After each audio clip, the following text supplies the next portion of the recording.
మోహన్ బాబు దాడి ఘటనలో కీలక పరిణామం చోటు చేసుకుంది. మోహన్ బాబు మీద హత్యాయత్నం కేసు నమోదైంది. బిఎన్ఎస్ సెక్షన్ 109 కింద కేసు పెట్టారు పహాడీ షరీఫ్ పోలీసులు.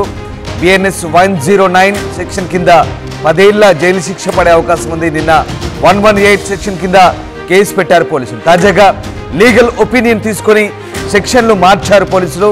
ఈ నెల 10న రాత్రి జర్నలిస్టులపై మోహన్ బాబు దాడి చేశారు. మోహన్ బాబు దాడిలో తీవ్రంగా గాయపడ్డారు ఓ జర్నలిస్ట్.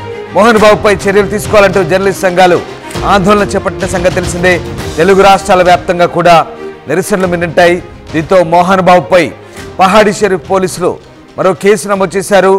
తాజాగా లీగల్ ఒపీనియన్ తీసుకొని సెక్షన్ మార్చి పోలీసులు కేసు నమోదు చేసినట్టుగా తెలుస్తుంది. బిఎన్ఎస్ 109 సెక్షన్ కింద ఈ కేసు పెట్టారు.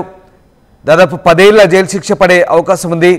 పహాడీ షరీఫ్ పోలీసులు బిఎన్ఎస్ సెక్షన్ 9 కింద ప్రస్తుతం ఈ కేసు నమోదు చేస్తారు. అంతకుముందు 118 సెక్షన్ కింద కేసు నమోదైన సంగతి తెలిసిందే. అయితే సెక్షన్ మార్చి మళ్ళీ కేసు పెట్టినట్టుగా తెలుస్తోంది.